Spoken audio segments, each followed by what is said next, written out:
Galaxies change over time, but those changes take millions or billions of years, far longer than the human lifetime. To understand how galaxies evolve, astronomers therefore need to study large numbers of galaxies at various stages. NASA's Nancy Grace Roman Space Telescope will revolutionize galaxy studies since it can survey the sky up to thousands of times faster than can be done with Hubble at similar image sharpness, resolution. It will reveal how galaxies assembled and transformed over the history of the universe. It will revolutionize astronomy by providing a panoramic field of view at least 100 times greater than Hubble's at similar image sharpness, or resolution. The Roman Space Telescope will survey the sky up to thousands of times faster than can be done with Hubble. This combination of wide field, high resolution, and an efficient survey approach promises new understandings in many areas, particularly in how galaxies form and evolve over cosmic time. How did the largest structures in the universe assemble? How did our Milky Way galaxy come to be in its current form? These are among the questions that Roman will help answer. Galaxies are conglomerations of stars, gas, dust, and dark matter. The largest can span hundreds of thousands of light years. Many gather together in clusters containing hundreds of galaxies, while others are relatively isolated. How galaxies change over time depends on many factors, for example, their history of star formation, how rapidly they formed stars over time, and how each generation of stars influenced the next through supernova explosions and stellar winds. To tease out these details, astronomers need to study large numbers of galaxies.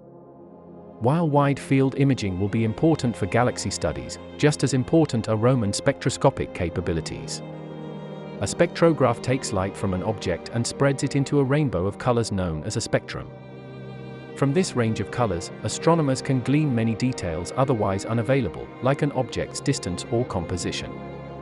Roman's ability to provide a spectrum of every object within the field of view, combined with Roman imaging, will enable astronomers to learn more about the universe than from either imaging or spectroscopy alone. Galaxies don't form stars at a constant rate. They speed up and slow down, forming more or fewer stars, under the influence of a variety of factors, from collisions and mergers to supernova shock waves and galaxy-scale winds powered by supermassive black holes. By studying a galaxy spectrum in detail, astronomers can explore the history of star formation. We can estimate how fast galaxies are making stars and find the most prolific galaxies that are producing stars at an enormous rate. More importantly, we can find out not only what's happening in a galaxy at the moment we observe it, but what its history has been. Some precocious galaxies birth stars very rapidly for a short time, only to cease forming stars surprisingly early in the universe's history, undergoing a rapid transition from lively to dead. We know galaxies shut off star formation, but we don't know why. Even as galaxies themselves have grown over time, they also have gathered together in groups to form intricate structures billions of light years across. Galaxies tend to collect into bubbles, sheets, and filaments, creating a vast cosmic web. By combining high-resolution imaging, which yields a galaxy's position on the sky, with spectroscopy, which provides a distance, astronomers can map this web in 3 dimensions and learn about the universe's large-scale structure.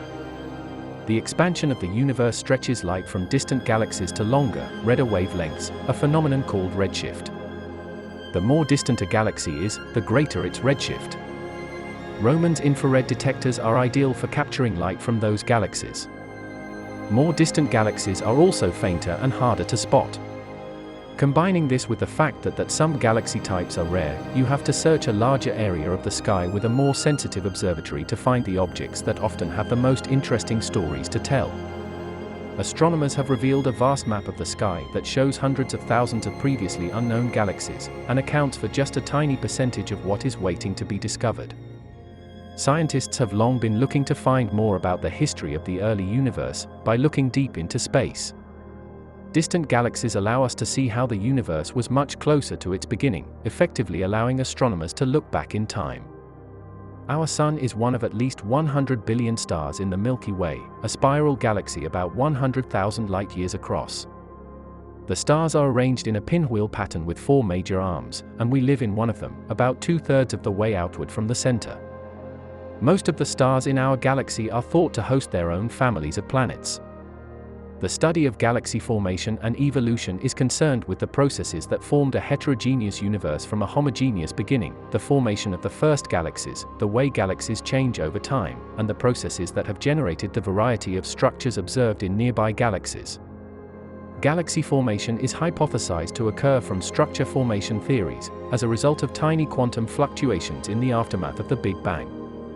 The simplest model in general agreement with observed phenomena is the lambda-CDM model, that is, that clustering and merging allows galaxies to accumulate mass, determining both their shape and structure. Because of the inability to conduct experiments in outer space, the only way to test theories and models of galaxy evolution is to compare them with observations. Edwin Hubble created the first galaxy classification scheme known as the Hubble tuning fork diagram. It partitioned galaxies into ellipticals, normal spirals, barred spirals, such as the Milky Way, and irregulars. These galaxy types exhibit the following properties which can be explained by current galaxy evolution theories. Many of the properties of galaxies, including the galaxy color magnitude diagram, indicate that there are fundamentally two types of galaxies. These groups divide into blue star-forming galaxies that are more like spiral types, and red non-star-forming galaxies that are more like elliptical galaxies. Spiral galaxies are quite thin, dense, and rotate relatively fast, while the stars in elliptical galaxies have randomly oriented orbits. The majority of giant galaxies contain a supermassive black hole in their centers, ranging in mass from millions to billions of times the mass of our Sun. The black hole mass is tied to the host galaxy bulge or spheroid mass. There is a common misconception that Hubble believed incorrectly that the tuning fork diagram described an evolutionary sequence for galaxies, from elliptical galaxies through lenticulars to spiral galaxies. This is not the case. Instead, the tuning fork diagram shows an evolution from simple to complex with no temporal connotations intended. Astronomers now believe that disk galaxies likely formed first, then evolved into elliptical galaxies through galaxy mergers. Current models also predict that the majority of mass in galaxies is made up of dark matter, a substance which is not directly observable, and might not interact through any means except gravity. This observation arises because galaxies could not have formed as they have, or rotate as they are seen to, unless they contain far more mass than can be directly observed.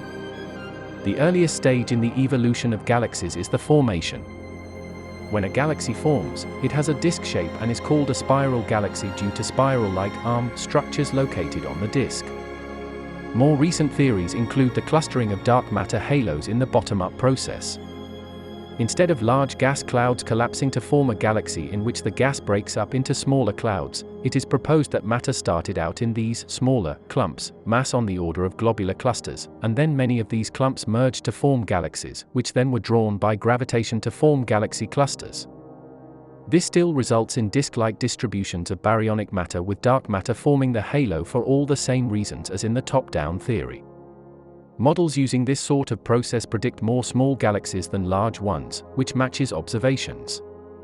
Astronomers do not currently know what process stops the contraction. In fact, theories of disk galaxy formation are not successful at producing the rotation speed and size of disk galaxies. It has been suggested that the radiation from bright newly formed stars, or from an active galactic nucleus, can slow the contraction of a forming disk. It has also been suggested that the dark matter halo can pull the galaxy, thus stopping disk contraction. The lambda-CDM model is a cosmological model that explains the formation of the universe after the Big Bang. It is a relatively simple model that predicts many properties observed in the universe, including the relative frequency of different galaxy types. However, it underestimates the number of thin disk galaxies in the universe.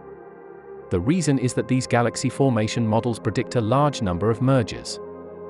If disk galaxies merge with another galaxy of comparable mass, at least 15% of its mass the merger will likely destroy, or at a minimum greatly disrupt the disk, and the resulting galaxy is not expected to be a disk galaxy. While this remains an unsolved problem for astronomers, it does not necessarily mean that the lambda-CDM model is completely wrong, but rather that it requires further refinement to accurately reproduce the population of galaxies in the universe. Our universe is mostly empty space. Galaxies and clusters of galaxies that make up the visible universe are concentrated in a complex scaffold that surrounds enormous empty spaces. 95% of the universe is dark energy and dark matter. The rest, everything on Earth, all the planets and stars and everything else, makes up the remaining 5%. About 2/3 of the known galaxies are spiral-shaped like our Milky Way galaxy. Most of the rest have elliptical, oval-like shapes, and a few have unusual shapes like toothpicks or rings. There may be 100 billion galaxies in the universe. A galaxy is full of stars. Our Sun is just one of at least 100 billion stars in our own Milky Way galaxy. Scientists are searching for other planetary systems could have the potential for life. So far, Earth is still the only planet known to harbor life. We know of thousands of planets, called exoplanets, orbiting other stars in our galaxy. When you look up into the night sky, every star you see has, on average, at least one planet.